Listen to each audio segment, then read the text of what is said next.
Okay, let's see how you did here. Okay, so you have a title. That's good. Use rash for differential diagnosis for child. Okay, that's fine. Okay, so let's just see how you did here. First of all, you need to indent your paragraphs, yeah? Measles, chickenpox, so you need to indent. And indent, I mean, you need to leave 5 spaces here, yeah? So your paragraph should start about here. Okay, chickenpox and scarlet fever, as you know, are the most common childhood infectious diseases. Good, as we should know the difference between them. So we should know the difference between them. Okay, I'm going to. Okay, so you haven't mentioned the nurses yet, yeah. So that's okay though. I'm going to explain how you can use a rash for differential diagnosis. Okay, let's see how you do here. Okay, the other thing is you should be leaving some space here so I can make comments. Yeah. Okay. Rash is the most obvious sign. Okay, a rash is the most obvious sign. Again, you have to indent here. Is the most obvious sign for these diseases. After 3 to 4 days from the first symptoms of measles, the rash first appears behind the ears and forehead. Then it moves to the neck, arms, trunk, and finally on the legs. Okay, good. You're using a contrasting connector, but chickenpox rash, not for first, but at first, or for the first time it appears. So you would say, but chickenpox rash first appears, okay, on the trunk, scalp, and lesions on the mucous membranes. Okay, now you're confusing the location with the way that it transforms, right, into lesions on the mucous membrane, okay? So this needs to be maybe mentioned later in the palms of the hands and the soles of the feet. Okay, however, the rash in scarlet fever, okay, a little preposition mistake here.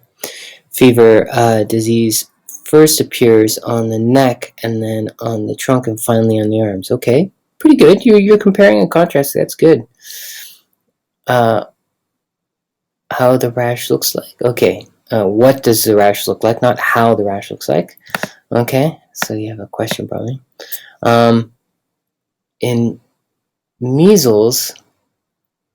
Okay, so instead of starting off with this question, why don't you say the measles look differently instead of a question? Okay. In measles disease, okay, you don't have to say disease here. You can just say measles, yeah? Rash looks like red spots. And in chickenpox disease, again, you don't have to say disease. It looks like pink to red spots. But then it becomes bumpy and blisters with halo of redness in scarlet fever. Rash looks like 1 to 2 millimeter bumps. Then it develops into the body creases. Okay, good. Okay, you've explained the rashes and what they look like quite well here. That's good. Moreover,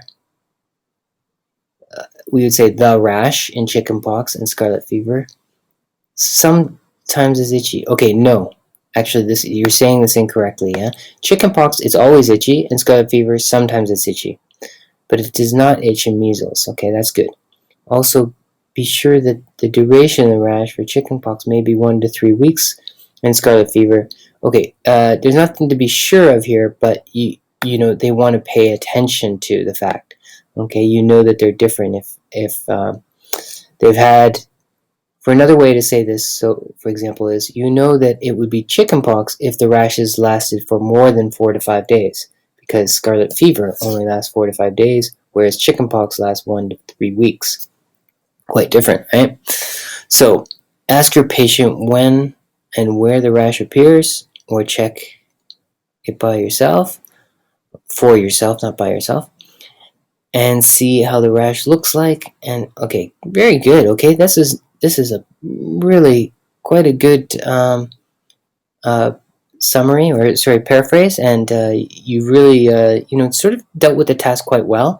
But one advice I would say is in the introduction is to mention who you're writing to, yeah, and why they should be paying attention. Okay, you did do the why part, but you didn't say who. Okay, and then you can also mention that conclusion, and that will really give you full marks for the task. Okay.